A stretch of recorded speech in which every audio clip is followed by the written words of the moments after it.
सभी को नमस्कार। समझ लर्निंग सेंटर के यूट्यूब चैनल में आप सबका स्वागत है। अभी तक आपने मेरे वीडियोस को बहुत प्यार दिया है। आशा करती हूँ ऐसा ही प्यार आप मेरे आने वाली वीडियोस के लिए भी बनाए रखेंगे। आज हम जिस टॉपिक पर बात करने वाले हैं वो इमिटेशन है।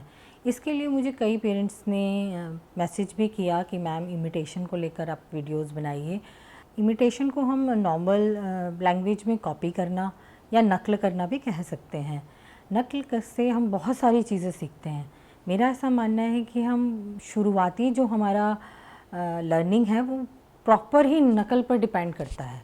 हम जो देखते हैं वो सीखते हैं। जैसे कि एक अर्ली एज में आप बच्चों को देखिए, पापा जैसा कर रहे होंगे या घर में जैसा हो रहा होगा या मम्मी जैसा कर रही होंगी, वो कॉपी करने की कोशिश करते हैं।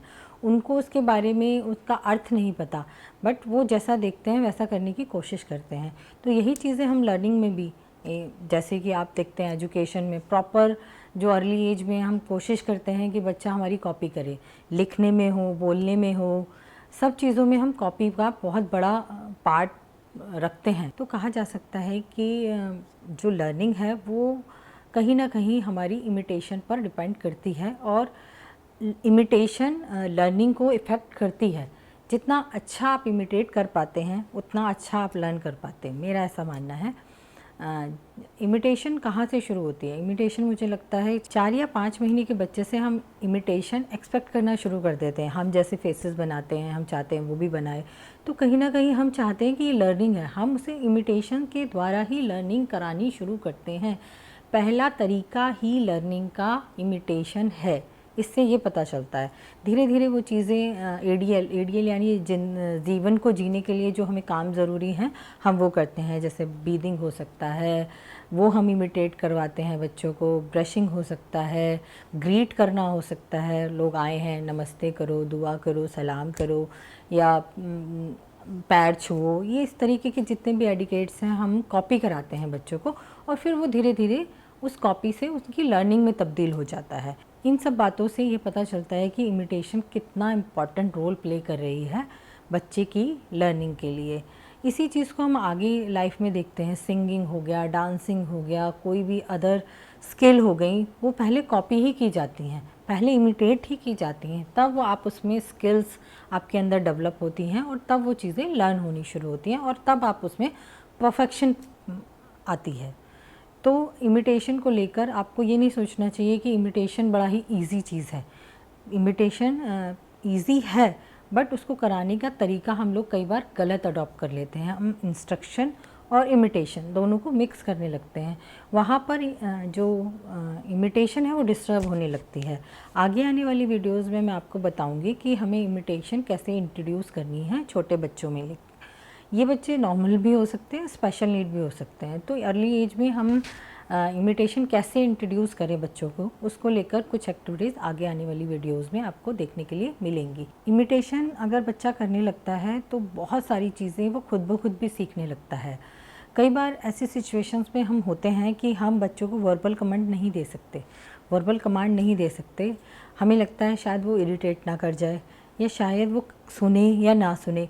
मगर अगर बच्चा हमने इमिटेशन में ट्रेन कर रखा है तो हम बहुत सारी चीज़ें उससे दूर से भी करवा सकते हैं। मान लीजिए बच्चा कुछ खा रहा है और उसके कपड़ों पर कुछ गिर गया है, तो हम ये बोलेंगे कि आप कपड़े साफ़ कर लो या आप गंदे हो गए हो। तो ये बहुत कई बार ये सोशलाइज तरीके से थोड़ा अलग लगता है। तो अगर हम बच्चे को बोलें, वो हमारे को आई कांटेक्ट दे रहा है, हमने उसका नाम लिया और हमने बोला कि यहाँ कुछ गिरा, हमने ऐसे इशारा किया, तो ही ऑलरेडी अगर वो इमिटेशन में ट्रेंड है तो वो फ़ौरन से अपना ऐसे कपड़ा कर लेगा। फेस पे कुछ लगा है तो उसे साफ़ कर लेगा। या हम उसे चाहते हैं कि वो हैंड वॉश करे, बट हमें पता है कि इतने सारे लोगों में शायद हम उसे इंस्ट्रक्शन ना दे पाएँ, तो हम उसे इशारे से बोल सकते हैं। तो इसका मतलब है जाओ हैंड वॉश कर लो। तो ये बच्चों के लिए बहुत ही इम्पॉर्टेंट होता है। स्पेशल नीड बच्चों में वर्बल कमांड पे कई बार बहुत ज़्यादा एग्रेसिव हो जाते हैं बच्चे, जबकि जब हम कॉपी कराते हैं तो वो इजीली कर लेते हैं। तो उनके बिहेवियर को भी हम थोड़ा शांत रख सकते हैं कॉपी कराकर। ये मैंने एक एग्ज़ाम्पल दिया, ऐसे बहुत सारे एग्ज़ाम्पल्स हैं जिनके द्वारा हम इमिटेशन से लर्निंग में तब्दील कर सकते हैं चीज़ों को। आशा करती हूँ आपको ये सब पसंद आया होगा और आप कोशिश करेंगे कि अपने बच्चों में हम कैसे इमिटेशन को बढ़ाएं। इमिटेशन सिंपल टू कॉम्प्लेक्स होती हैं। बहुत छोटी चीज़ों से स्टार्ट होकर हम बहुत अच्छी अच्छी चीज़ें या बड़ी बड़ी चीज़ें भी इमिटेशन के द्वारा उन्हें सिखा सकते हैं। तो कई बार हमें बहुत कम समय भी लगता है। इमिटेशन अगर सीख जाते हैं तो किसी भी चीज़ को सीखने के लिए उन्हें बहुत कम समय लगता है। आशा करती हूँ आपको ये वीडियो पसंद आया होगा, आप हमसे जुड़े रहेंगे। इस वीडियो को शेयर कीजिए, सब्सक्राइब कीजिए और लाइक ज़रूर कीजिए। अगर आप चाहते हैं कि हम और भी टॉपिक्स पे बात करें तो आप उसे कमेंट बॉक्स में लिखकर भेज सकते हैं। आप पर्सनली भी मुझसे मिल सकते हैं अपने बच्चे की किसी भी समस्या को लेकर। ज़रूरी नहीं है कि हम स्पेशल बच्चों के साथ ही काम कर रहे हैं। आजकल नॉर्मल बच्चों में भी बहुत सारे बिहेवियरल इश्यूज़ आ रहे हैं, उनको लेकर भी हम काम करते हैं। पेरेंट्स काउंसलिंग करते हैं, चाइल्ड काउंसलिंग करते हैं। तो आप सब लोग हमसे मिल सकते हैं। हमारे बारे में जो भी आप जानना चाहें आप हमें कॉल कर सकते हैं या पर्सनली टाइम लेकर आप हमसे मिल सकते हैं। इसी के साथ सभी का धन्यवाद। नमस्कार।